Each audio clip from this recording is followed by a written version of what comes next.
friends, welcome back to the Film Alchemist podcast, the show where we look at movies we love, break them apart, to find out what gives them their magic. I'm your host, Josh Griffey, joined as always by my little white soldier in training and co-host. Oh, wow. I honestly thought you were just going to call me Hitler. Alex Dandino. I figured that was a little heavy to hang upon you before we started getting into the movie. I was like, that's one of those things kids could weaponize against us. Truth. So, guys, if you're here with us, we hope you've been enjoying the show. We hope you enjoyed The Lighthouse, the first of our two end caps for the year that we really missed and we were sad we missed and we wanted to cover. So first we did The Lighthouse. Today, Alex is bringing us JoJo Rabbit, his choice for the movie we should have covered and just missed. Glad we're correcting this now. It's a fucking stellar movie. Before we jump in, if you guys could take a second, leave us a rating and review wherever you find the podcast, especially Apple Podcasts. Make sure you're subscribed. Share all of our links with your friends on social media. Follow us on social media. And you can find us on YouTube at The Nerd Alchemist. That's plural with an S at the end. If you want to see these lovely faces, and in 2020, we've been laying out roadmaps for new fun content we're going to add over there. You know, watching some trailers, playing some games, smaller kind of talks about this and that. So make sure you subscribe and join all the fun, guys. Thank you, as always, for that. It's going to be good. So, Alex, you chose JoJo Rabbit as the movie that we should be ashamed of ourselves for not having covered when it happened. Walk me through this thought process. JoJo Rabbit is written and directed by Taika Waititi, who many of you probably know as the director, and I believe he wrote it too, of Thor Ragnarok. I personally think every year Taika Waititi makes a movie that isn't like a blockbuster like Thor or any of the Marvel movies. He always makes these movies that end up being my favorite movie I saw this year, and yet he never gets nominated for anything.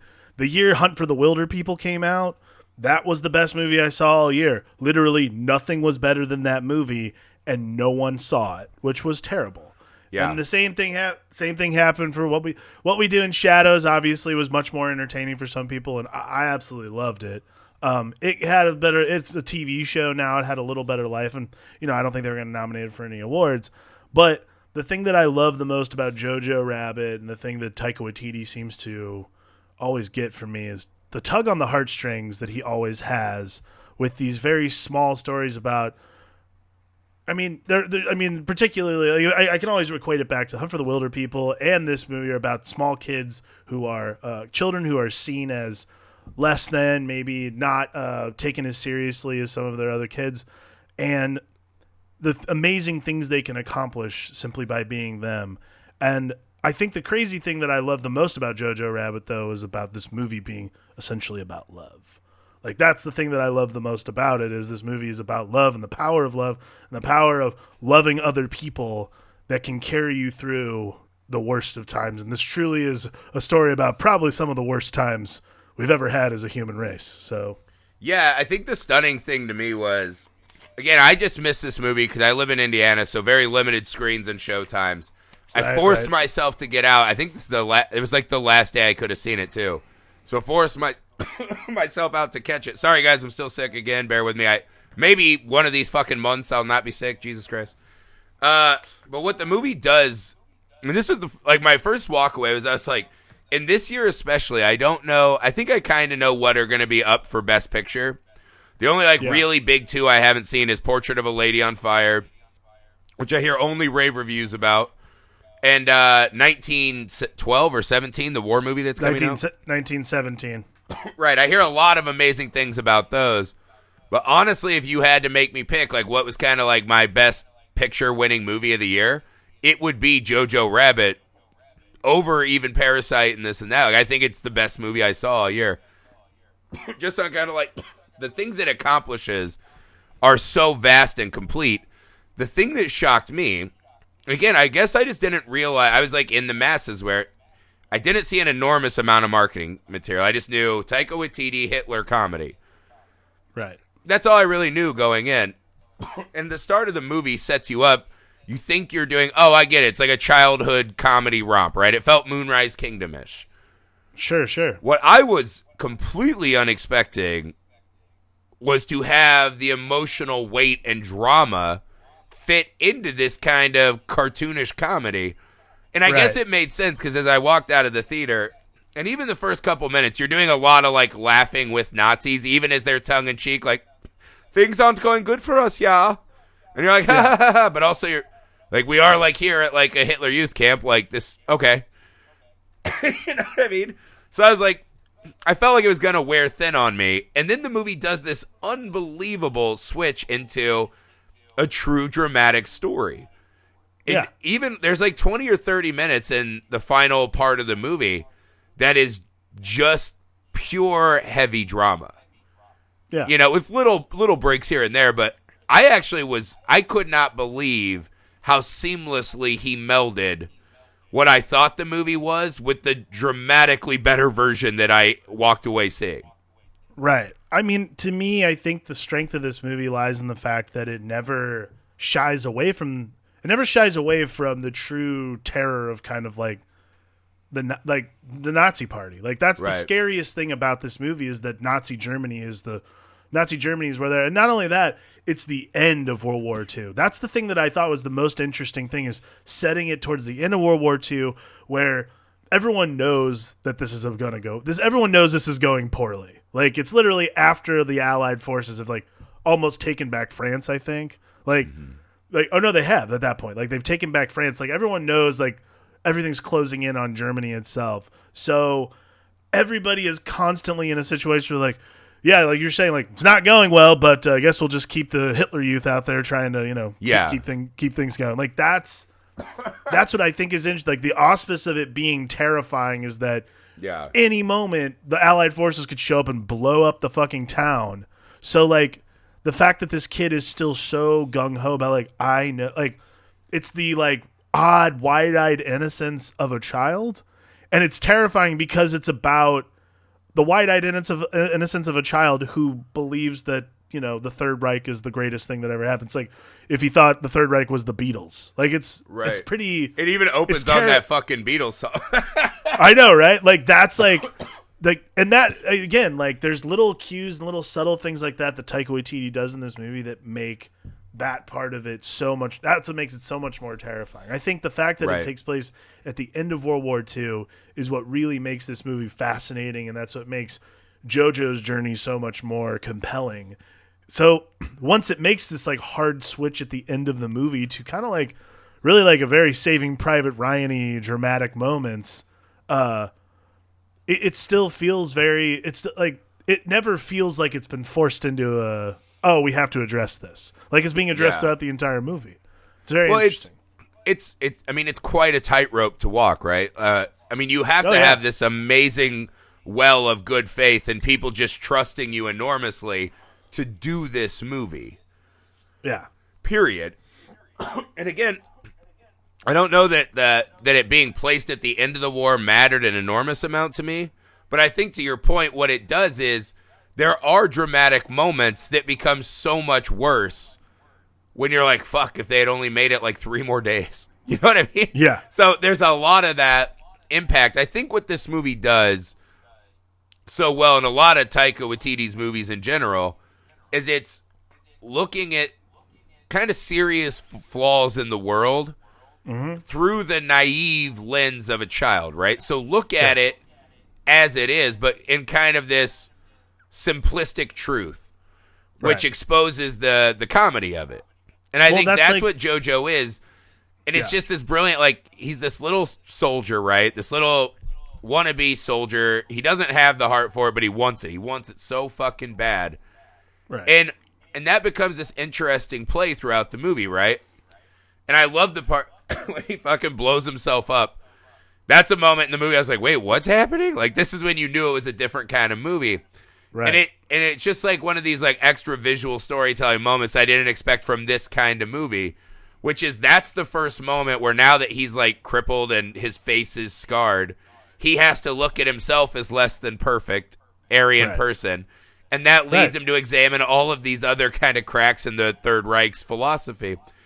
I think that's the brilliance of the movie is when you just look at these guys and, the Third Reich and all that, we look and this is the hard tightrope, right? Is you don't want to make it to where people can't talk about it, right? Because then we'll forget, and this could happen again and worse. But also, it's so hard to be able to artistically do this and take the piss out of it without seeming disrespectful to what happened. Right. I think that's the crazy fucking part, is by doing it through this lens of JoJo, it gives it this kind of overall umbrella of the Third Reich and their beliefs were so asinine that only a child could buy into it. And even then, a child outthinks it by the end of the movie. Well, not only that, not only does a child outthink it, and not only could only a child buy into it, like, the greatest tightrope walk, and speaking of that, within the movie, is Taika Waititi not only writing and directing this, but taking on the role of the imaginary friend version of Hitler, which might be one of my all-time favorite performances, because you have to simultaneously address the fact that this guy was a monster, address the fact that this is like kind of supposed to be, it's a child's imaginary friend, so it's kind of it's a comedic foil throughout the movie. And on top of that, it's a, fucking raving madman who is like egging on a child. Like, again, you're right. It is a wonderful like metaphor of like, can you fucking believe like a kid outfoxes an adult by the end of this, saying like, yeah, obviously you're wrong. But the use of Hitler in this movie, which I thought was going to be very gimmicky and weird, and I was like, that, because honestly, I like the idea, but the trailer, again, I thought the same. Like, it's either going to be really good or this is going to be like so far over the top and over the line. It's not going to be interesting, and it's going to be like super disrespectful. I was so impressed, man. Like, that was like probably and it's not too funny because like there's things that he talks about. Like, it's very like Hitler hated Jews. So Hitler, like the imaginary friend version of Hitler, talks about how much he hated the Jewish people, how much he hates the Jewish people, their special powers and all this other shit. And again, it's all so childish, and that is like kind of this like fascinating thing that Taika Waititi does in this movie, is you realize how childish Hitler was, and you realize how childish everything is, that all the adults seem so much less. I mean, down to like Sam Rockwell, Rebel Wilson, Stephen Merchant, all of them seem so childish within the movie themselves that every adult seems sort of like a fanciful character at that point. Right. And I think that's, I don't know that I was all the way in love with how they used Hitler all the time in the movie. I thought that the comedic performance was great. Right. And I liked it Waititi also added 2 or 3 scenes where he went full dark Hitler, like raving in the kitchen. I thought that was an important beat because, again, it shows you how deeply perverse this was, that this guy was so embedded in the minds of even a 10-year-old. And I think, to your point, I think that's what Waititi did in his performance that is perfect, right? This is Hitler as written by a 10-year-old boy's mind, yet seems almost closer than you would imagine to what the real Hitler's ideas were. So again, it does lay this, all the other characters we see that are, out there spouting off, you're like, this is the fucking Looney Tune they're working for. I mean, this is a hard role too. I don't think he accomplishes, like what Chaplin did in The Great Dictator. I don't think it got to that place. No, not even close. Yeah, and that's the thing. I think this movie was, but that movie was a specific takedown of Hitler as a guy. I think this one, Hitler becomes this cartoon avatar for just the concept of hatred, and how small-minded and stupid. So I think it's a different way to accomplish a very similar takedown. And yeah, I mean, I thought he was just wildly funny, and I liked the way he added that extra dark part of Hitler too. Because if you never address the fact that guy had the mean underbelly, I think then it doesn't land as well. Well, I mean, I think it's a really important. The last scene you see him as Hitler in, when he's walking around berating him in the kitchen. Sorry, is that the second to last scene? Might be the second. The last scene is when he has the head wound. Yeah, right. The head wound thing is very important. That's one of those things I'm like, it's so interesting. Like, we're not going to address this, but like as a child, JoJo is finally admitting to himself, like, this guy has no idea what he's doing. And that's, like, really kind of like the visual representation of it. It's like, this is someone who literally shot himself because he was like, oh, I'm going to get caught. He fucking quit. And I'm still here. He quit. Yeah. Like, that's, like, the really fascinating thing. And, like, everybody, all the other role models in JoJo's life, like his mother and Sam Rockwell's character, and even Alfie Allen's character to a lesser extent because he doesn't really have a part. But, like, the important thing is those characters who are role models in this movie don't quit. Like, they don't quit the way that like, the hero myth of Hitler is so shattered by the end of this movie for JoJo that the real hero ends up being his mother, Sam Rockwell, these people who literally looked out for him. Because, again, it gets addressed so often. Like, the little girl who lives in their house says it, and like his mother says it, which is like, you're not a Nazi, you're just a little boy. Like, and that, I think, is probably the most telling and most interesting aspect of the story itself, is that, like, Nazism is not about supremacy or whatever it is. It's about being a little child and not wanting to admit that you're wrong. Like, that's really kind of like the fascinating aspect of it to me. Yeah. I think that's what the movie did. It had these extra characters that I thought really added a lot. I'll be honest, I did not see the kind of Anne Frank version of the story coming. I didn't know we were going to do that, but I was like, what a lovely... It just is such a perfect visual way to kind of capture this bigger idea of what's happening, of this little boy just scared of this caricature version, you know, talking to her through the walls, and, you know, that puts a separation. But by the end of the movie, we're more and more spending time in the same room. You just can't help but realize how fucking nonsensical all of this is. And so that's one of those things. I didn't know that was going to be in the movie. And it is such it's insanely excellent addition to the end, right? Yeah. Well, because then it's not simply just this. It's not simply a story about a little boy who discovers that Nazism's bad. It's like a little boy who discovers that people are not fundamentally evil. People become evil. People decide to be evil. Like, and the people who decide to be good are different. Yeah. I mean, I think that was the kind of stuff in the movie that I loved, right? Like, their bond growing, right? His letters from Nathan to her, or Nathaniel. It's such a, you know, it's this classic way of, like, I don't want to prove that, or I don't want to, like, be nice to you, but also, like, on a core level, he understood that what he did was wrong, right?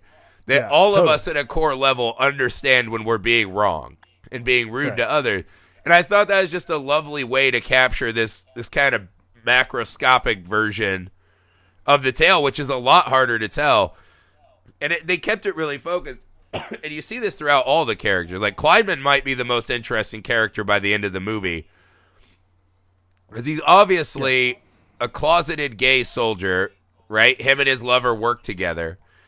Right. And at the end, this was the part that I found so strange, is how this guy went through the ranks of becoming this Nazi leader. And then by the end, you're like, did he hurt himself on purpose and keep getting busted down? But he takes the siege of the town as a chance to get his, you know, fully decked out, bedazzled Elton John version of the costume. Yeah, totally. Which becomes this man finally coming out in his own way, but still fighting. I thought that was a weird, like, why is he still fighting? Because he already helped JoJo and the girl escape when he, you know, read the passport wrong. Didn't rat him out. And then, you know, he has that moment where he's still fighting. And then one of the best moments in the movie is when he pulls the coat off of JoJo. Oh, my God. He's like, get out of here, little Jew, and spits on him. And it's just this lovely moment of even this guy who we see as this kind of hardened, you know, cartoon version of a Nazi officer who's fully bought in. By the end of the movie, he, again, was just another guy who understood that this fucking philosophy and the stupidity of all this kept him from being who he wanted to be. Right. I mean, that becomes fat. What did you make of him? Like, why was he still fighting at the end, I guess? I mean, to me, he's still fighting at the end because he knows I think, to me, that's like, it's interesting because I think, like, my dad, when we were kids, used to watch so much World War II shit. It's just, like, built into my memory. But, like, that's the kind of thing where I've always considered that, like, those are the kinds of soldiers that, like, they knew they were going to they knew they were going to get caught. They knew they were doing the wrong thing. Like, they had no choice because, like, you know, he's trying to hide in plain sight, obviously, with him and Finkel. Like, to me, what it ends up being is, like, the reason he's fighting is simply because he knows he's not going to get out of it. So why not go out the way he wants to go out, for one? But then also, you know, it's the same way I feel like Inglourious Bastards put it best, which is like, you're going to take it off and we're going to be not going to be able to see you. So, like, this is his opportunity to be able to be seen because he knows he's not going to be able to take it off after that. I think that was my take from it. I mean, it could be anything, to be honest. It was such a lovely moment, man. Like, I love that ending with him, but it kind of, again, it walks that weird tightrope of he's still fighting and presumably kills Americans. He's still this bad dude, but he has one moment of decency. So are we supposed to forgive and be like, look, that Nazi had a heart of gold? And that was like one of the weird, I love the moment, right, between him and the kid. But I think they showed other times when he was bought in and fighting and maybe killing. That made that seem like a softening of the Nazi. There, you know?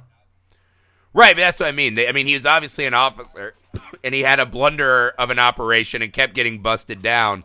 But at the end, he's running out with, like, guns and stuff. So I thought, again, and this is the problem the movie has at times, is it's how do you have that moment, you know, with any of these characters? A lot of them have crossed a line, right? And this is something we all deal with in this world all the time, which is, when is it enough to just try to, you know, be decent for a moment and, you know, writing people off and whatever. I mean, this guy was a Nazi commander, but twice we see him do something very noble. Right.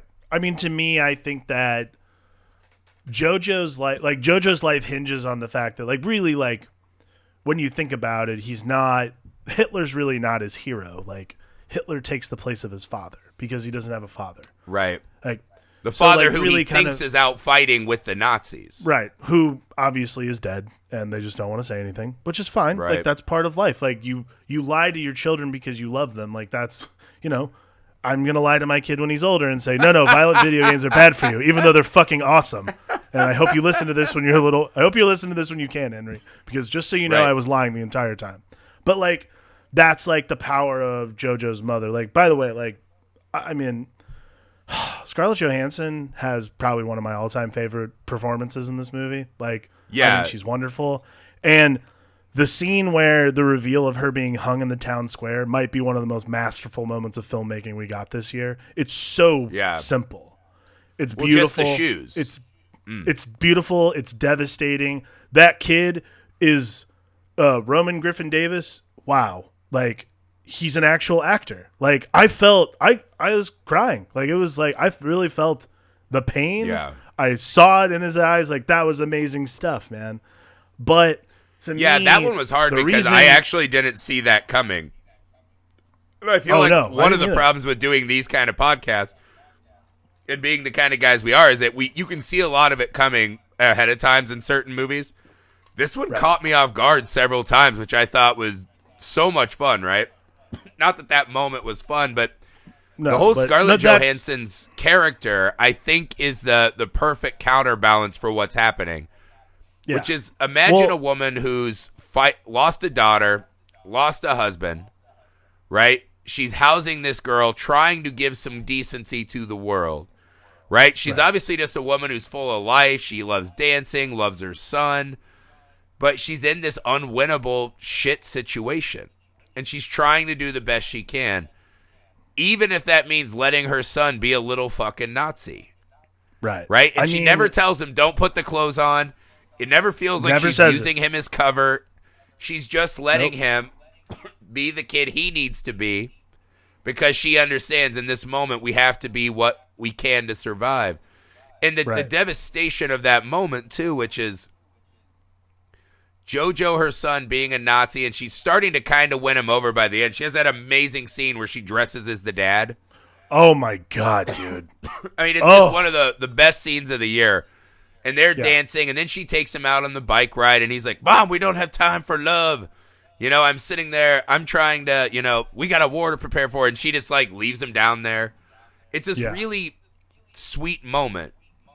All these moments. Oh, welcome back, boys. Go hug your mothers. Right? Oh my God. She's just one of those. And then the shoe tying, though, when JoJo's trying to tie her shoes as she's hanging there, and he can't do it, it was just so devastating. And that, to me, is the strength of this movie, is I did not expect those moments to exist in this movie. But looking back on it now, having seen it, I don't know how you make this movie without true drama.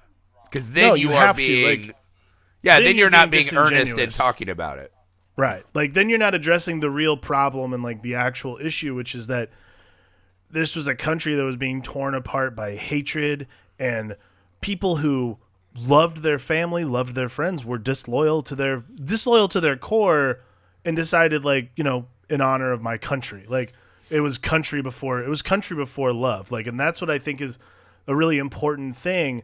And again, you're right. Like, Rosie not telling her son he's wrong is such an important thing. Like, JoJo feeling that he's right for most of the movie is a very fascinating psychological thing, but also a very important aspect of, like, the mothering that Rosie does, which is, again, like, you're a father. We sacrifice a lot for our children. Like, would you be able to sacrifice the sanctity of your home and, like, trying to keep your family together while also doing the right thing, which is unfortunately having to hide a Jewish girl in your, like, floorboards? Like, right. That's the real tragedy, that's the real tragedy and the real, like, drama that is explored in this movie throughout, which is that besides the fact that if she had made it 2 more days, she totally it would have been fine. It's such a gut-wrenching moment that he drops it in. But this is the way I look at that character, too, which is so important. It's one thing for the Allies to come in and just beat them because they are a superior military force, right? Right. Rosie is truly the one who defeats Nazism in the movie. Right. Totally. Losing her husband, losing her daughter. What she does by bringing the girl in, and there's even that moment where she's talking to the little girl in the wall, and she says, if I have to choose between my son and you, I will choose him. But then she softens it like, I'll have to find another place for you. What we see in the end is that that's not true. She chose that girl, you could say, over being with her son. The way I choose to look at that is, what she did is she led a life that JoJo now has a true example. Whatever comes in the future, and I think this is the hardest thing actually us parents have to do, is it's easy for us to say, don't do that, don't do this, do that, get good grades, whatever. She truly leads by example in the worst scenario, and truly believes that it's what she tells that girl, right? If one person is alive, right, they've lost. As long as there's one little bit of hope and flame, and tomorrow you will do the things you haven't done today. So, and you even get that early when Kleinman's like, oh, his mom's going to kill me. Kleinman knows the mom. Kleinman knows that she was killed and knows the Gestapo's coming. And because of her decency, even after she kneed him in the balls, Kleinman hightails it over there to protect JoJo. Because of her decency. It's such a bittersweet feeling that at the end, JoJo will have a pretty rough run of it after this. Yeah. But his mom, in a way, gave the best bit of herself she ever could to him. I mean, right? She is the force that crushes his delusion. Right. I mean, that's like, yeah, I mean, you're right. It's the example we leave. It's the example we lead for our children. And yeah, like she is the most powerful character in this movie, like 100%. And that's absolutely, that goes for all. Again, that goes for all moms. And actually, Taika Waititi said this was like a kind of a love letter to his mother, because it's like, if you ever, like, I didn't realize when I was. Apparently, he was saying, like, I didn't realize when I was a kid, like, single parents do so much. Like, if you're a single parent, like all parents, but like single, like my mom, like a single mother particularly, is like, she's so important. I mean, that's probably the most important thing about this movie, Scarlett Johansson's character being so powerful to, like, allow her son to be a Hitler Youth and have heroes like Hitler, to the point where there are posters on the wall, but making sure that in the end he knew that she did the right thing. That's like a really important thing. But not only that, like not showing him, like saying like, hey, she's here. Like her keeping it from JoJo and JoJo discovering it on his own makes it that much more powerful of a moment when JoJo realizes that his mother was doing the right thing. Right. And it's a strange moment because a part of me is I'm torn between the two, right? That if she honestly believed her philosophy, she should have told JoJo and put it to the test, right? I believe that love will win out and it's important and we're all bonded, right? Be a good person. And put it on JoJo to, not fuck this up. But also there's a way where she still does that, right? Because if she puts it on him, then he, is running around nervous. He gets caught. He's brought in on the problem. So she can still defeat the Nazism and try to keep... It's such a... And that's what I mean. It's a hard, unwinnable scenario for her.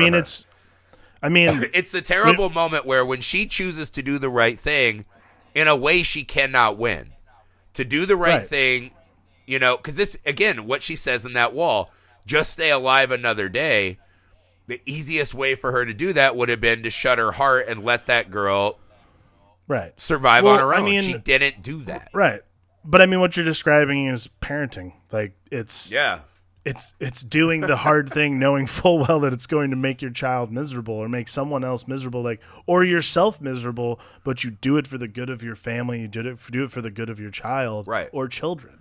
That's even more that's than the that, power right? of parenting. Yeah. A lot of us parents assume that we're so much more important than we are in a way, which is not to say that parents not important. I think what it is we imagine our kids can't do it without us, right? So we want to stay there to hover and lord, and we want to do the advice scenes, from like Full House or whatever. We want to do that kind of parenting. This is truly the hardest thing you can do, which is the world has shown you how brutal and hard and terrible things can be. And if she just gives up and falls into that, she might lose JoJo forever, right? Because then he becomes they beat us only because of this and could still be hardened, right? By doing this, he must confront that this truly lovely, awesome person gave everything up to show him that the world can be a better place. And that's the kind of sacrifice that, in a perfect world, very few of us parents will ever have to make. But it's so much more powerful than, you don't want a parent to have to do that. Like, I know I don't ever want to have to do that. I hope that I would have the gumption, right? I want to be like Carl Winslow. It's just like, Eddie, get good grades. I don't want to have to do this kind of parenting, but it's all the more powerful. And I think that's the thing, because they hit it from the love angle, right? And then they hit it with him just, when you spend time with another human, the differences fade away, and we just find out we're all just kind of the same meat machines. Yeah. And then they have this great extra layer, which is the kids as like working stiffs, which is just outstanding in the movie. Like, his little friend is the best part of the movie to me. Oh my God. Yorkie is amazing. Yorkie. That is one of my favorite kid performances in any movie ever. Yorkie has my favorite line in the movie, and maybe one of my favorite like telling moments, which is at the end when they've been defeated and everything. He walks up to JoJo and goes, "I'm gonna go home to see my mother. I need a cuddle." Like that in and of itself, right there, is the saving grace of like parenting. Is like you go out, you think you can do it on your own, but God, it's just so nice to come home sometimes and like hug your mom. Like that's like in and of itself the important story of JoJo's journey from being like Hitler Youth to understanding that yes, love can save a lot of things, and love can save you, and particularly from yourself sometimes. It's beautiful. Well, it's just funny because they have these great moments with him where he's just this working stiff, where he's like, I thought it was paper. They said it's paper-like. It's hard to move. When he drops the rocket, he just goes, oh, shit. Right? Yeah. Like, he's just a guy with a job, even though he's like this adorable little 10-year-old. I thought that was so funny. And then at the end when JoJo's like, I have a girlfriend, but she's a Jew.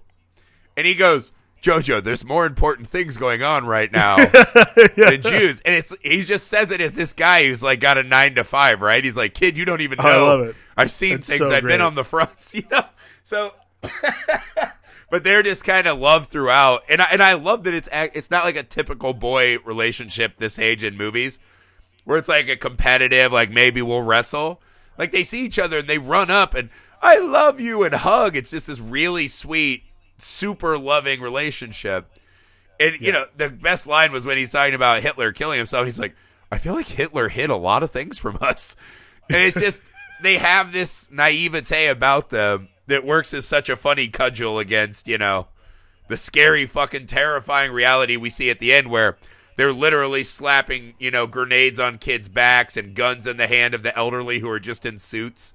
And we see dead people everywhere. It's just that levity, I think, makes this infinitely more watchable than a lot of movies about this time period. Yeah. And I don't know where I come down on the end, if it's better or worse to examine history in this way. But, you know, I think it pays honor to the devastation that was happening. It's very truthful, is how I would say it, right? In a movie that has like a cartoon, like Bugs Bunny Hitler, you know, and little kids running around like as our main POV, it's one of the most truthfully honest, kind of powerful movies I've seen in a long time. Well, yeah, I mean, I think that's the power of comedy and drama, because really there is no, I mean, again, it's not a real difference, but the power of comedy is to recontextualize. Yeah. It's a recontextualize, maybe this particularly, recontextualize history for you in a way that might be a little more palatable than just watching like Saving Private Ryan, but at the same time addressing the same things that make history so terrifying. Yeah. But in this lens particularly, I love that it's just about it, like, you know how you normally watch, like, anytime you've seen World War II stories, you always see like just the devastation and like all these cities are like ramshackle cities. Yeah. I actually really liked that the city they lived in was actually kind of nice. Like, it was kind of pretty. Well, it makes like, it extra worse at the end when he's walking through the fucking rubble. Right. But like it starts off in this way that like it all looks very normal and very idyllic, and so the fact that there is this undercurrent of like, oh, but it is Nazi Germany, like that's the kind of thing that's very powerful, and like in the context of it being about the end of World War II and Nazi Germany and like the Allies closing in, there is something very visceral about that concept to me. But again, like I've also watched a lot of those. I watched a lot of those World War II documentaries. I've watched a lot of World War II movies. So to see something like this recontextualized as like kind of a comedy, worked really well for me. Well, this is definitely a case study in does tragedy plus time equal comedy, right? Like this movie really is pushing that to its furthest extent. What I think I like about it too is, like you said, with Rosie and JoJo and the captain, right? Which I'm not all the way sold on how they played him across the board. But I think when you look back at it, most of his moments are a little more altruistic than he looks at the start. Sure. But what they do with these characters and a nice little village and these two really nice little boys that you adore, right? And this little kid who lets the rabbit go. I think there's a version of even like the Hitler and the World War II that we know, right? And I am not a history buff. I'll be the first to admit that openly. I know just like broad strokes about all of this stuff, right? But you always see the like raving, screaming, pumping people up Hitler. You see the Hitler with his arm out looking over his fucking legions. And they make him this great fucking war villain, right? This bigger than life monster. And, you know, we see the great quote, right? You know, bad things happen when, you know, the good people won't stand up. There is this way that a lot of our movies and things like that even I've seen, right? Not being, like, well-versed in this. There is this propaganda from our side, the quote-unquote good guys, that dehumanizes that entire country at that time period. And I think this palette of there were good people in this really fucked up moment. And again, it gets back to what the Scarlett Johansson character represents, that even in the worst, darkest times and places, there are still good people trying to do good things. You know, I think that mixing with just turning Hitler into what he was, which is just a fucking clown shoe. You know, don't put him up there on top of that fucking tower screaming down like the devil himself. He was just a fucking scared little piece of shit. Right. And I mean, like that version of the movie too. I think it's important to add. I think because we have a lot of those great, like, heroic war movies. I think this one has a lot to offer too. And I mean, we're not the right guys, to ask like if this is done with the extreme amount of care that it requires. To me, I thought they did a masterful job of honoring and, adding some kind of satire to it. Right. I mean, what it is it tells a story about one of the worst times in history, because I don't want to, count out like the plague or something like that. But lots of bad times in history. it points out one of the worst times in history, and that even in the worst times you can find some of the best people. And you can also bring you can parent your child back to being on the right side of history without telling them you're wrong. That's right. I don't know. Dance with your kids, man. Just dance and be free and spread love. Just dance with your kids. It was I don't know. I thought it was pretty masterful the way I feel like they did everything they wanted and appeased all the important elements that make this, because this is the other question I had. Who the fuck else could have made this movie? I'm fascinated by movies that director had to do it. Yeah. He wrote this in 2011. There are movies you see and you're like, you can have a lot of different guys could have done that well. I call it like a Ron Howard movie, right? Mm-hmm. Like you could just have a really good, capable director can come in and finish that up.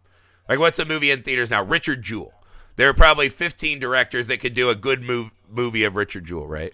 I think this one in The Lighthouse, I love when I see a movie and you think in your head, right? Midsommar was like that this year. There are just movies you're like, that guy or that lady needed to be here for this to happen. And a guy like Taika Waititi who can be so irreverent and funny, but also we love so much and trust to give us the other emotional truisms you need. I was trying to think in my mind, I'm like, who the fuck else would we trust to make that movie? No one, honestly. I mean, maybe in the 80s, like Mel Brooks or John Hughes. Charlie Chaplin. Like, there's like 4 or 5 guys that you're like, all right, maybe those guys. I would say Mel Brooks, probably the only other person. I think Mel Brooks has like the same thing as Waititi, where he's so talented and he writes and directs, and you just trusted him to always do it the right way, right? Right. Because there's a version of this movie that's so unacceptable that you can't enjoy the comedy. Right. Yeah, that's what I mean. I think Mel Brooks was one I thought of too, where you're like, that guy was so up there. And just to trust someone who does comedy that much is quite an honor. And I think Waititi's earned every bit of that. Absolutely. Wonderful.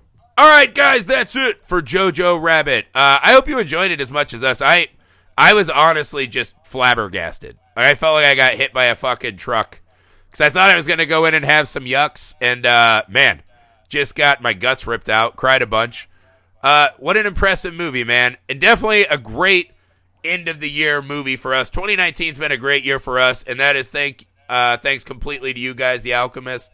You really helped us grow a lot this year. We appreciate that. We hope you'll stick with us into 2020 where we're shaking our bacon in January. All Kevin Bacon bangers. We'll have some live movies. Awesome. Yeah, we're going to start doing more trips to the theater and doing live movies because we really enjoy these too. We want to talk about what you guys talks about. Share us on your social media. Please leave a rating and review and subscribe. Also find us on YouTube at The Nerd Alchemist. For the Film Alchemist, I'm Josh Griffey. I am Alex Dandino. Have a great end to 2019, guys, and let's fucking kick some dicks in 2020. Dance with your kids. Dance with your kids.